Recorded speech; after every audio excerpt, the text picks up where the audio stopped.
Hello everyone, good morning. Today is 12th of August and I welcome you all to the Hindu newspaper analysis discussion. So guys, in the today's video, we are going to discuss the entire analysis of the Hindu newspaper along with all the articles background we are going to see. And I would also like to tell you that you can download the explainer notes of this session from our Telegram channel.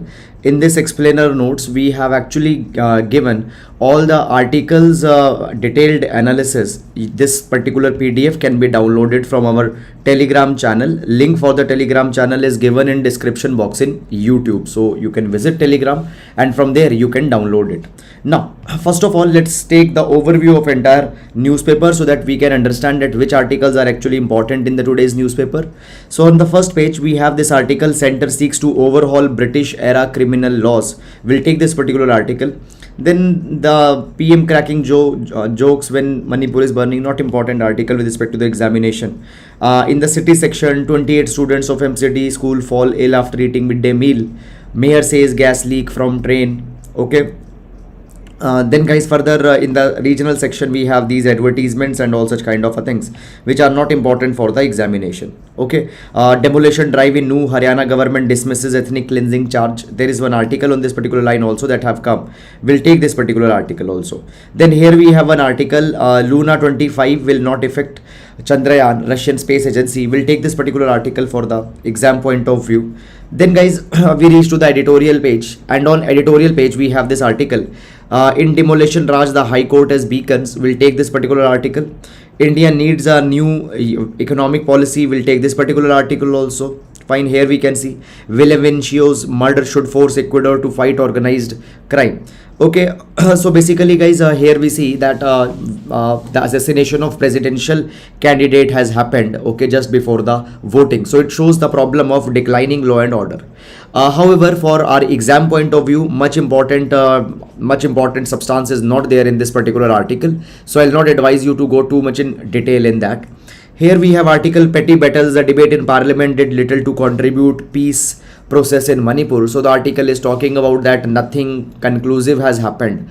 Okay. However, again, the article is talking about that the BJP is basically the article is talking about that the BJP and centre are unambiguous in the defense of chief minister, though chief minister has not been able to handle the situation.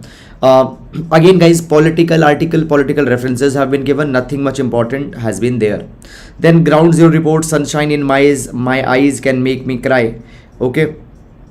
So basically guys, when we talk about the ground zero report, so ground zero report reports from the ground, the IIT world of academic rigor, parental pressure and downright discrimination. Fine. Now basically the article is talking about that lives of the young adults is basically being taken. Okay, many of the people fine. So basically academic pressures have been there in the premier institutions, and because of that often they are not able to handle that pressure as well. Again, for examination guys, nothing much important has been given in this particular article. Okay, the stories of these people have been given. For exam point of view, much important substance is not there. Fine. However, misfortunate things are happening which should not happen. Then further moving on, monsoon session coming to an end amid opposition boycott. Nothing important in this particular article guys. Parliament paves way for 28% GST on online gaming. So okay. Then further moving on in this particular direction, here we have one article, Centre defends use of Vasudev Kutumbakam in G20 logo. We'll take this particular article for the examination. Then after that, here we have one article, India focused on strengthening MDBs to address global challenges. We'll take this particular article. Then we have the world page here. On the world page, Chinese military ship docks at Colombo port for a formal visit. Now basically guys, when we talk about India-Sri Lanka relations, there have been a constant irritant between the India-Sri Lanka relations, and that is docking of the Chinese military ships in the Sri Lanka. So basically guys, again this particular kind of thing has happened. Okay, so point is that Sri Lanka should be mindful about these particular kind of developments. Then after that, at least 55 died in Moi wildfires. Okay, consortiums plan to acquire Forbes is under scrutiny. Okay, ECOWS block to keep troops ready for Niger. Fine, just evolutionary details are there. And then we have the sports page. Guys, one important thing I want to tell you, today being Saturday, we don't have the text and context page which contains some of the good articles for the examination. Okay, we also on editorial page we have this ground zero report article that comes, which usually doesn't contains much of our UPSC relevant substance. Fine. So these are all the relevant articles for today, and now let's discuss all the important articles one by one in the detail. Now, every class we start with the GS quotation. So today we'll take the quotation from Mr. Abhijit Banerjee, who has been a Nobel Prize winner. So Mr. Abhijit Banerjee says that poverty is not just a lack of money, it is not having the capability to realize one's full potential as a human being. So poverty is not only economic in concept, though it has economic dimension, but apart from that, poverty also has the social dimension, political dimension. For example, when a person is suffering with poverty, he comes in the class of have-nots.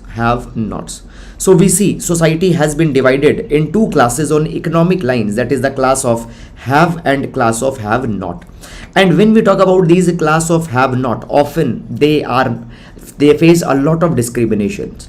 Okay, then apart from that, the people who are poor, often they are also not able to achieve their full political participation. Also there is political awareness that is not there. Often the political parties don't take forward their concern. Okay, so poverty just is not an economic in dimension, it also have the social and political dimension, and therefore a person fails to realize his full potential as a human being. So poverty needs to be addressed as a part of ethical economical solution for the society. So this is about it. I hope that you have understood it, and we can use this particular article in almost all the papers, GS 1, 2, 3, 4, or even in essay. Now first let's take the first article for today that we have taken from the front page, and the article reads that the center seeks to overhaul British era criminal laws. Now guys, when we talk about the criminal laws in India, right now the criminal laws that we have, the major ones, we have Indian Penal Code IPC, we have the Criminal Procedure Code CRPC, we have Indian Evidence Act. Now when we talk about these laws were enacted during the time of the British Raj colonial rule. For example, Indian Penal Code was enacted in 1860, Criminal Procedure Code was enacted in 1898, and Indian Evidence Act was enacted in 1872. Now guys, we see this particular thing, that these particular laws on an average are more than 150 years old. Now these particular laws are actually based on the colonial philosophy. They are based on the colonial philosophy of subjugation and authoritarianism. Right now we see that India has become a welfarist democracy in which justice, liberty, equality, these have been the guiding philosophies of the government. And in that particular thing, the laws based on subjugation and authoritarianism doesn't fulfill much of a purpose. Even guys, we see this particular thing, that these particular laws often are based on suspicion, on mistrust of against the people, and even the police is often treated as a force by the virtue of these particular laws. But police should not be treated as a force, rather it should be treated as a service.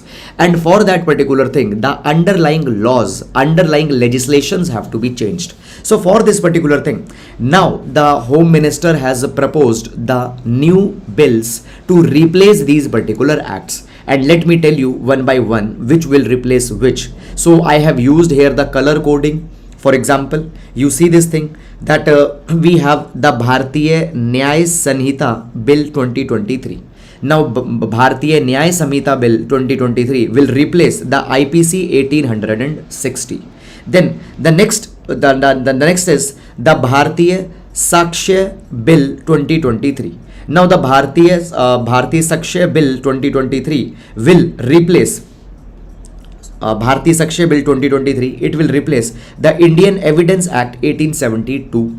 And then we also have one more, that is the Bharatiya Nagarik Suraksha Samhita. Bharatiya Nagarik Suraksha Samhita. It will replace the Criminal Procedure Act of 1898. So these bills are going to replace these colonial laws, and by that we can expect that the police enforcement agencies will be able to deal with contemporary challenges more effectively. Now, it has been provided that these particular bills have been brought to provide speedy justice to the people and to create a robust legal system which can address the contemporary needs, contemporary challenges of the police. Now, when we talk about some of the brief features of this Bharatiya Nyaya Samhita bill, which will replace the Indian Penal Code (IPC), it provides that the capital punishment can be the maximum punishment for the mob lynching.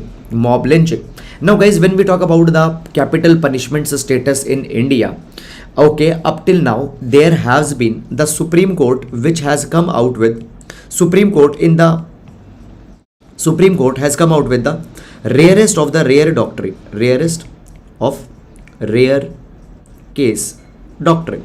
Now, what is rarest of rare case doctrine? Rarest of rare case doctrine. Supreme Court provided that the death penalty, capital punishment, can only be given in the rarest of the rare case. Okay, there are some defined causes also, there are the defined cases also, but in rarest of rare case only it will be given.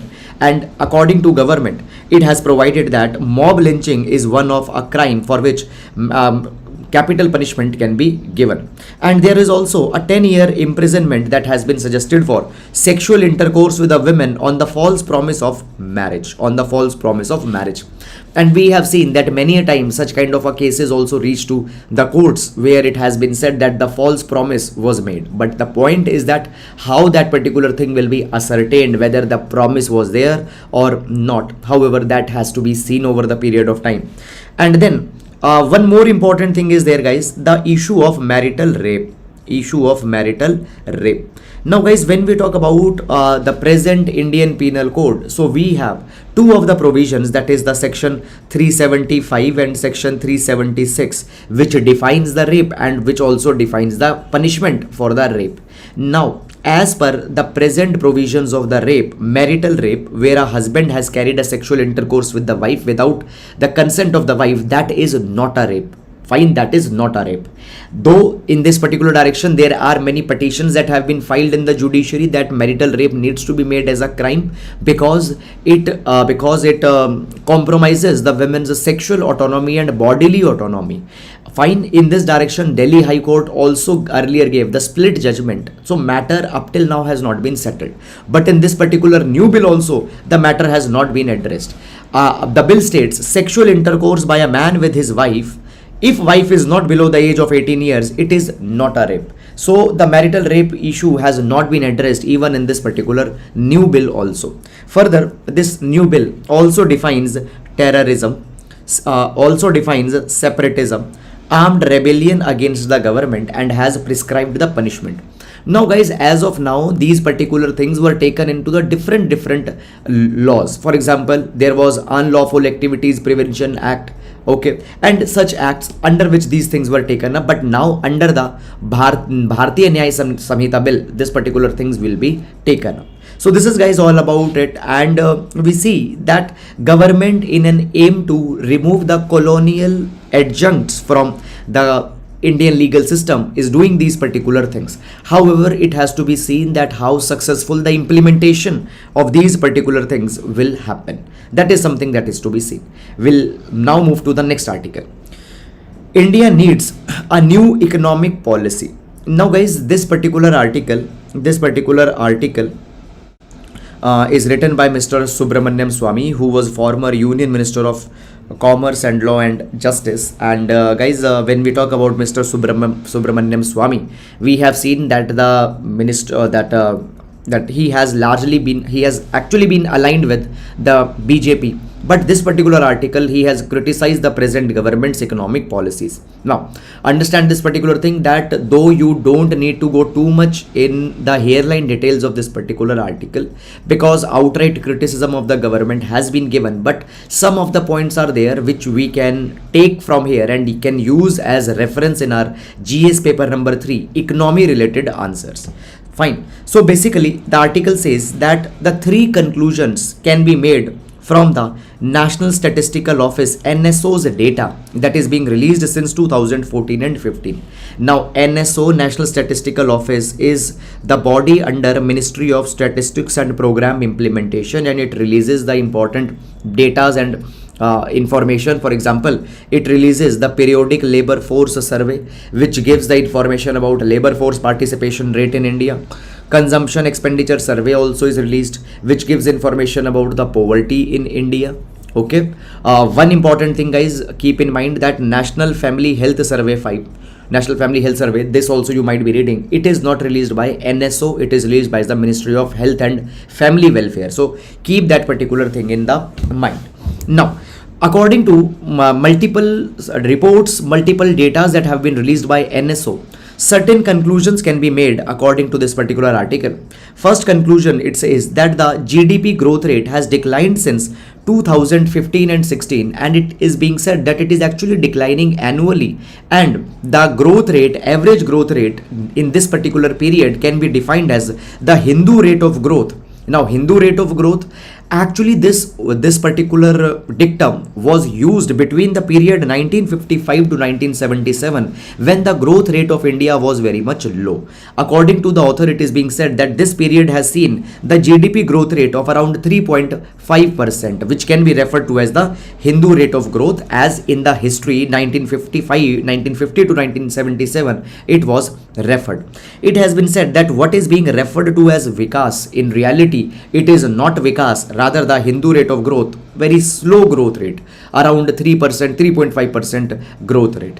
Moreover, it has been said that actually the tenures of Mr. P.V. Narasimha Rao government, Manmohan Singh government, fine, these were the tenures when India achieved a very good growth rate between 6% to 8% per year over a 15 period, a sustained period of 15 years, from 91 to 2014. These growth rate were actually received there. Okay, however, there were cyclic ups and downs, but largely the economy was growing at a good pace. Fine. Secondly, it has been said that actually the problematic thing is that even now the decline is continuing. So it has been provided that government need to consider a new economic policy. The Modi economics, according to the author, has not been successful. It has been a gigantic flop, failure. Okay, and he says that a government needs a new economic policy, and this new economic policy needs to be based on some clear objectives. For example, what government's medium-term target is, what government's long-term target is. It should have clear priorities. For example, whether the priority is manufacturing sector or service sector or some semiconductor industry or what. So priorities need to be clear, clear objectives need to be there, and also there needs to be a strategy to achieve these particular targets with intelligent and transparent resource mobilization. Okay, then further, it has also been provided that finance ministry only as far as finance ministry is concerned, we have only incoherent public announcements. Accountability is not there, so clear accountability needs to be there as how the finances are being dealt. Then further, it has been provided that deregulation and sale of loss making units, fine, needs to be considered by the government so they become more efficient and can use the resource judiciously. Then employment can be increased through affirmative action. Now guys, affirmative action includes reservation and many such other kind of things. Okay, then there needs to be easy access to the social security and safety nets. Okay, now when we talk about, guys, safety nets, social security in India, often it has been said that it is not sufficient. For example, in the social security and safety nets, we need to provide enhanced post-retirement benefits to the people, old age pensions to the people, health benefits to the people, and all such kind of things. And further, it has been provided that basically these social security and safety nets will create a level playing field in the competitive system.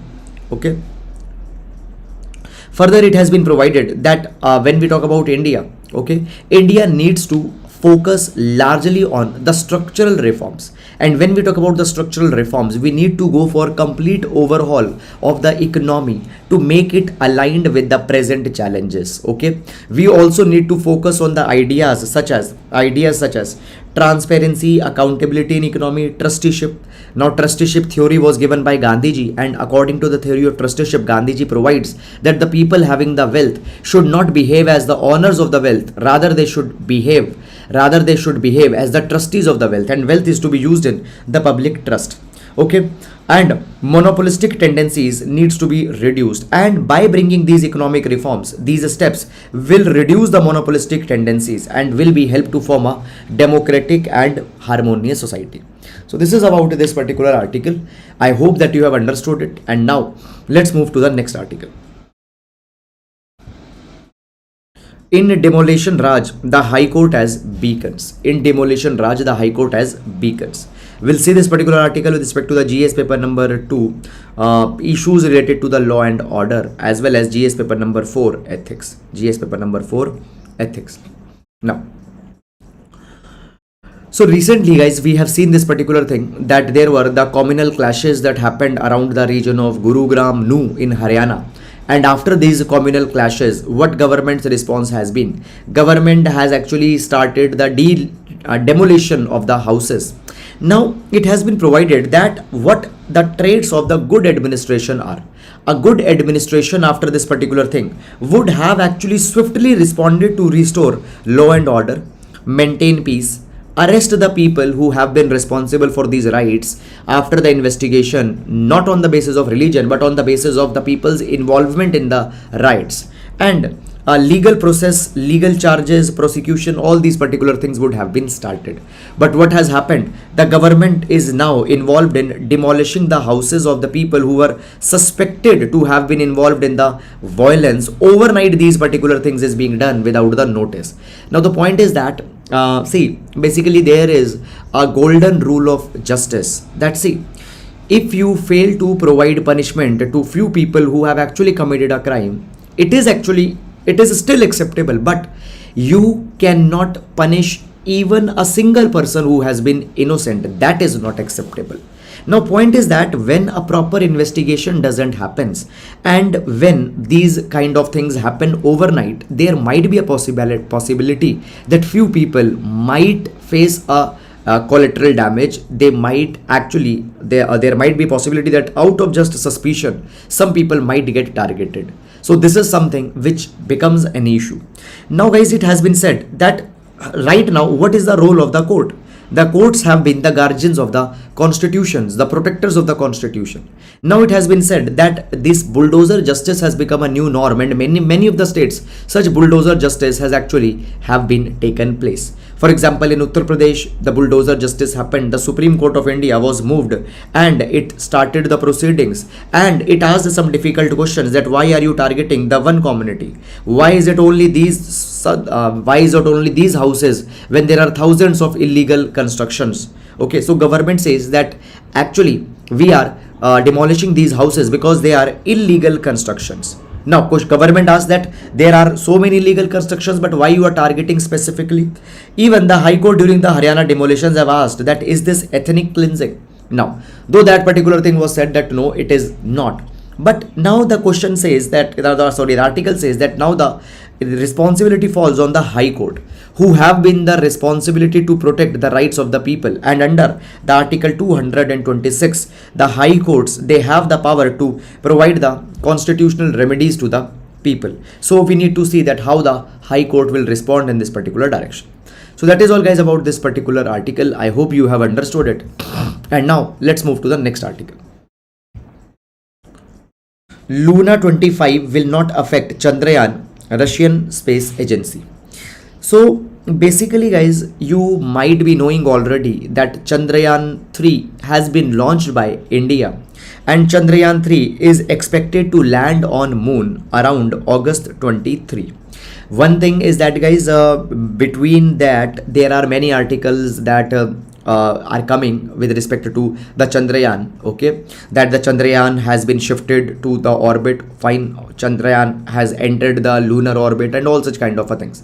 You are not required to follow every such kind of a detailed day-to-day article for your exam, not needed. When Chandrayaan 3 will actually reach there, and what evidence it will collect, what data it will collect, on that basis if some conclusion can be made, that is something that you need to actually go in more detail. Okay, now one thing is that, guys, right now there is a kind of a race that is going on between the different countries with respect to the space race. Now in this particular capacity, guys, understand this particular thing, that the Russia's space agency Roscosmos, जैसे in India we have ISRO, in the same way in Russia there is Roscosmos. Roscosmos has launched their moon mission, that is Luna 25, and they basically, India's moon mission Chandrayaan 3 will be landing on the south pole of moon, because on south pole of moon there have been reports that there are ice and water that is there. So we want to land on the south pole, and we want to become the first country to land on south pole of moon. But Russia has also initiated Luna 25, which will also be landing on the south polar region of the moon. Okay, that is something. Now basically the point is that the lunar lander of the Russia and India's Chandrayaan both are expected to land there on August 23. This is the same day. Now in this capacity, India has expressed some of the concerns that there might be the possibility that it might impact India's Chandrayaan 3. Okay, it might collide with India's Chandrayaan 3 because both are landing into the same region. Now Russia has provided this particular thing that in no way it is going to impede India's Chandrayaan 3. Okay, the two missions have different landing areas and there is enough space on the moon for everyone, so it is not going to impact it. So basically it can be seen as an attempt of Russia to outpace India, okay, because they want to be the first country to land on the South Pole region. So let's see what happens in this particular direction. So this is, guys, all about this particular article. I hope that you have understood it. And now moving to the next article. India focused on strengthening the MDBs to address global challenges, says Finance Minister. Now, guys, what is MDB? MDB stands for Multilateral Developmental Banks. Multilateral Developmental Banks. Basically, guys, understand this particular thing, that when we talk about the multilateral institutions, they have become very important in addressing the challenges of development, in ensuring the developmental needs, the finance needs of the developing countries in the present order. If we take the example of Multilateral Development Bank, it includes the World Bank Group, it includes Asian Developmental Bank, African Development Bank, Inter-American Development Bank, even the BRICS.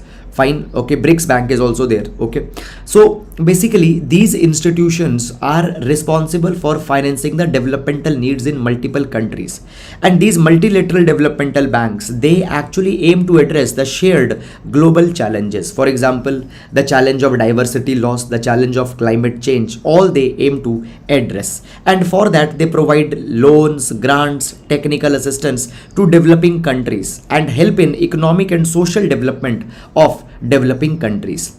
It has been provided that now poor countries, developing countries, they are far more dependent on these multilateral developmental banks owing to the climate change that is coming, energy transition that has to be taken up. Now countries need to move from carbon based energies to renewable energies. For that a lot of money, technical assistance is needed, so therefore they are more dependent on these MDBs. But MDBs are often not able to provide adequate financing because their own resources are often not much sufficient. So MDBs are facing increasing demands from donor and borrowing countries to expand their lending operations, and sometimes demand have been made that they lend beyond what are their core developmental mandates. But MDBs are not equipped to address this particular challenge. So right now, as India is chairing G20, India will aim to ensure that how they can make these MDBs more powerful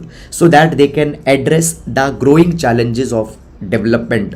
They can bridge the developmental deficit and can fulfill the expectations of developing and poor countries. So India is going to strengthen these MDBs. This happens to be one of an important priority of India in this G20 presidency. So that is about it. Moving to next article. One question is there, sir, can when we can expect ethics classes? Okay, Ketan, thanks for your query. We are planning on the logistics of that. We are thinking, we are just planning as how the class should be delivered and all such kind of a thing, the mode and everything. So very soon we'll update you on that particular thing, though it will happen in online mode, but we are just finalizing on few things. Fine, and soon we'll update everybody on that. The next article, Center defends use of Vasudev Kutumbakam in G20 logo as China objects. So basically, if you see guys, since 2020, India-China confrontation has reached an all-time high. Galwan Valley clashes, then clashes on LAC, on patrolling points. It has become a regular, it has become a kind of a routine between India and China.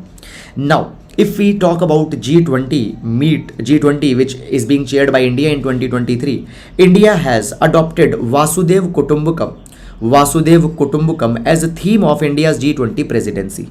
Vasudev Kutumbakam translates to one earth, one family, one future. World is a shared global village. Now China says this thing that you cannot use word Vasudev Kutumbakam in G20 logo. Now why China is objecting this thing? China has technical objection. According to China, it says it is a Sanskrit phrase, and Sanskrit is not an officially recognized language of United Nations. United Nations official recognized languages are Arabic, Chinese, English, French, Russia, Spanish. But Sanskrit is not official language at United Nations. So therefore, Sanskrit phrase Vasudev Kutumbakam should not be used. Now, though this is a very shallow kind of an objection that has been made by China, because China needs to understand the spirit of Vasudev Kutumbakam, that is far more important than just literal language. But China, by this particular thing, is unnecessarily creating the irritants, and it simply shows that how deep division between two countries have come, how deep divisions have come. But China needs to understand that more maturely these particular things are to be addressed. Fine. So this is all that has happened here. Now taking mains practice question for today. So question reads, discuss why India needs a new economic policy which is based on clear objective priorities and have a strategy to achieve these targets. So this will be GS paper number 3 10 marker question. So that is all for today, and with this we come to an end to the today's news analysis. I hope guys you have understood it, and that is all for today. Now we'll be meeting on Monday. Guys, Sunday is a day for revision where I expect you guys to revise all the things that we have read in past. So now we'll be meeting on Monday. Till then, please take care of yourselves. Thank you so much.